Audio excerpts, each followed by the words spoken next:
Nan, welcome diri sa atong YouTube channel OFW Cebuano o usab welcome usab diri sa ato ang GCIL nga Facebook o karong buntaga ang atong topic nga paghisgutan mao ang rejoice in as much as you participate in the suffering of Christ. Kini nga title ato ning gikutlo diha makita sa 1 Peter chapter 4 verse 12 ngadto sa 13. Og niana nga verse atong isaysay ang mahitungod na sa pag-participate nato sa suffering of Christ. Diri sa Bible ang atong pag-istoryahan karon may tungod sa suffering nga gi antos sa atong Ginoong Hesukristo. Dili lang ang suffering usab sa mga followers ni Christ kundi mismo sa atong Ginoo mga suffering nga iyang giantos. So, mao to siya ang title nato, Rejoice in as much as you participate in the suffering of Christ. Dayon diri sa Bible mabasa po nato sa Philippians 3:10 to 11 mingon siya diha nga that I may know him and the power of his resurrection and participate in his suffering. Dinhi nga verse mga igsoon mabasa nato nga matud pa ni Apostle Paul nga I count all things to be lost in view of the surpassing value of knowing Christ, to whom I have suffered the loss of all things. So makita nato diri nga ang teaching sa New Testament labi na sa atong Ginoo ningon siya sa John 16:33, in this word you will have trouble. So ang atong Christian life mga igsoon dili gyud malikayan nga naatay mga kalisdanan nga sa gubang diri sa kalibutan. Kung magunahuna ta nga pareha sa unahuna sa mga kalibutanon o worldly nga mga pangunahuna nga diri sa kalibutan, puros kalipay o puros hudyaka ang sinati sa tao nan usahay maka-question kita nga anong ni sulod pa man ko ani nga pagtulunan nga makita man nato nga kinahanglan mo participate sa suffering pod sa atong Ginoo. Whole nga chapter sa Isaiah 53 diin gi-describe ang tanan nga kasakit sa atong Ginoo. Tungod kay ang atong topic karon mao man ang rejoice in as much as you participate in the suffering of Christ. Now atong istoryahan dinhi ang suffering ni Christ nga gihulagway diri sa Isaiah chapter 53. Taas-taas ni siya nga chapter pero pipila lang akong basahon. Yun diri sa verse 3 sa Isaiah 53, He was despised and rejected by men. So ang atong Ginoong Hesukristo gi-despise siya o gisalikway siya o gi-reject siya sa katawhan. Hindi basta-basta nga sakit ka nang naa nga tamayon ka o i-reject ka sa mga tao. Sa atong panahon karon magkabuang na ang tao nga nakasinatig nana ngani yun na siguro nga ipadala na sa hospital kay ipatan-aw nag psychiatrist. Batud pa diri a man of sorrows. So dili sa yun ang gibati sa atong Ginoo because he is a man of sorrow, familiar with suffering. So makita na to ang word nga suffering, like one from whom men hide their faces. So ulagi tao nga mupakita sa iya kundi mutago anon. He was despised and we esteem him not. Wala to siya gibalyo. Surely he took up our infirmities and carried our sorrows. So dinhi nga verse siya mo'y midala sa atong mga kalisdanan ug mga sorrow. Yet we considered him stricken by God, smitten by him and afflicted. Yet he was pierced for our transgression, he was crushed for our iniquities. The punishment that brought us peace was upon him. By his wounds we are healed. So makita na to nga grabe nga kalisod because he's called a man of sorrow. Matupad diri gi-describe diri ang rason ngano nga nagsakit ng atong Ginoo because we all like sheep have gone astray.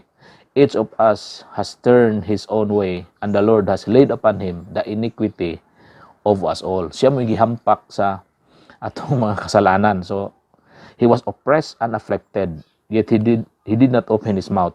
Now, dinhi taas kay nga verse may igsoon gi-describe diri ang suffering sa atong Ginoo. Pero ang pinakaganahan ako diri kining katapusan nga giingon diri, for he bore the sin of many, he made intercession for the transgressors. To ako sahay bugat gyud gayo ang mga balita tungod kay para karon murag walay value ang kinabuhi sa tawo, murag nahimo ng statistics ba. Ang kamatayon common kayo nga mahitabo nya, ang kasakit sa mga tao nga luwad ang trabaho daw.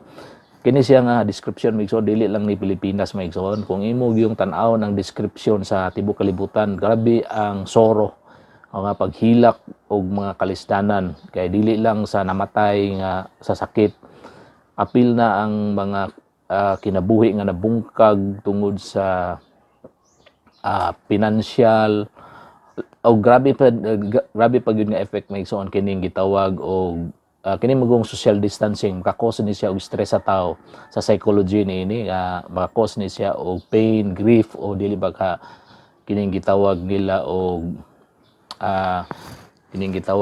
og depression. Kay na magi psychological effect ang kay ang tao magud gihimo siya nga social being niya, wala may tambal karon nga mahimo. So ang way nga dili matakdan og sakit ang tao is magpalayo siya. So social distancing para nato wala na ta ka simba, wala na ta maka fellowship, nagyapon na effect sa tao. So we are now participating the suffering of Christ being a man of sorrow.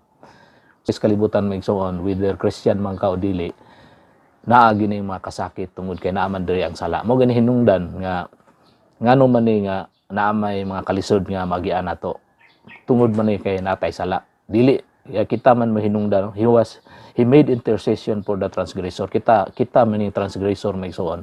Wala may bisang usa nga dili transgressor nato. Mo ning giingon sa Bible nga ang tanang evil ni abot, tanang makalisdanan ni abot tungod sa sala nga miabot ug bisan ang kamatayon ni abot. Now, sa unsa nga paagi dinhi nata sa application may igsoon, sa unsa nga paagi nga mo rejoice ta nga naka-participate ta sa suffering ni Christ. Ang before nako na tapuson may igsoon nga discussion, akong i-cite ang giingon sa Bible nga he who wants to save his life will lose it, but he who loses his life for my sake will find it. So makita na to may igsoon nga the moment nga gusto natong luwason natong kaugalingon pinagi sa pagtagbaw sa atong kaugalingon, mawala inoon sa ato ang kinabuhi. Apan kung atong i-let go ang atong kinabuhi para sa pagsunod sa Ginoo, ato ino makaplagan atong kinabuhi. Now, ang pag-rejoice nato sa suffering nato nining kapanahonan karon is diun sa nato pag-let go ang mga care sa kalibutan. Numero uno nga care kaning kahakog o kaning kwarta. Once nga malitgo na to na may igsoon nga tinguha sa tao. Kaya karon ang kalibutan karon puros security ang ginatan-aw, puros kasiguruhan, puros good life, puros ini katagbawan mo gipangita.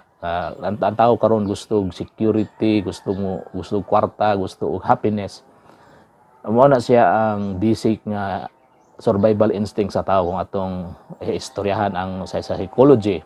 Yun dia nga kinahanglan ma-meet ang basic needs sa tao until nga maabot ng mga relationship, matagbaw siya ana antud nga maabot siya sa gitawag og self-actualization. Now kanang self-actualization is kay na siya, kasatol kay na siya tungod kay the moment nga makaabot ka ana, ma-feel naman sad nimo nga dili pagyapon ka kontento gyapon. Kay mura man na siya utang ba nga the more nga kaya na magutayo na huna nga kung maabot na nako ni trabaho lang ko, happy na gyud ko. But once nga maabot niya yang trabaho, ma-feel niya nga di na pa man siya gipangita nga lain, mo gitaw og self-actualization, gusto pa siya something more.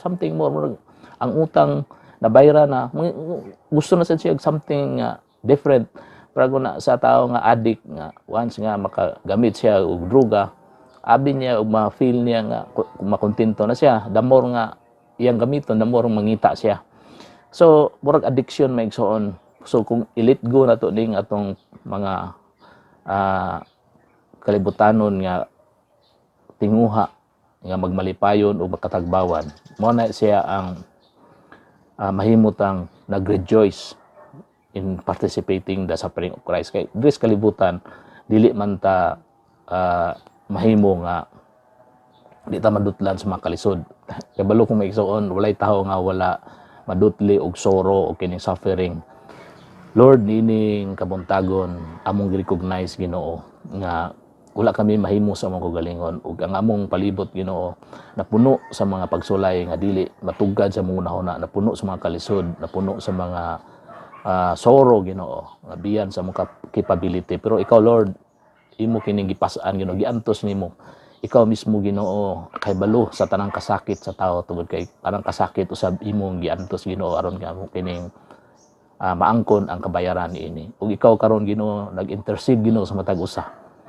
Tungod kay ikaw mismo nakatilaw mga pag-antos. Lord, ang akong mga kaigsuonan nga niya karon nagtan-aw niini nga video ug nangita Ginoo sa imong comfort Ginoo. Nga aron namo Ginoo maka-rejoice kami Ginoo o maka-participate kami sa suffering nga imong samnaan giantos nga dinhi pa sa yuta. Sa Lord, wa ko kahibalo sa panginahanglan sa imong katawhan o tagsa-tagsa na mo lain ang panginahanglan. Ikaw karon Lord, magatubag Ginoo pinaagi sa paghikap sa among kasing-kasing sa matag usa nga panginahanglan labi na niining kalisod nga among nasinati karong mga panahon na Ginoo. Panalangini matag usa nga naminaw niini nga video Ginoo hikapang kasing-kasing o i-comfort Ginoo sa tanang mga kalisdanan aron Ginoo mobalik ang kusog nga imong gisaad Ginoo. Ikaw nag-ingon Lord, the joy of the Lord is my strength. Kining tanan amo lamang gisalig pinaagi sa pangalan ni Hesus. Amen. Igsoon kung na bless ka niini nga program, i-type sa YouTube ang OFW Cebuano o di ba ka ang Lloyd Galion na ay mga program nga itong giandam diha para sa mga kaisunan ng mga Cebuano nga OFW nagkatag sa kalibutan nga gusto maminaw sa pulong. Daghang salamat o mayong adlaw kanatong tanan.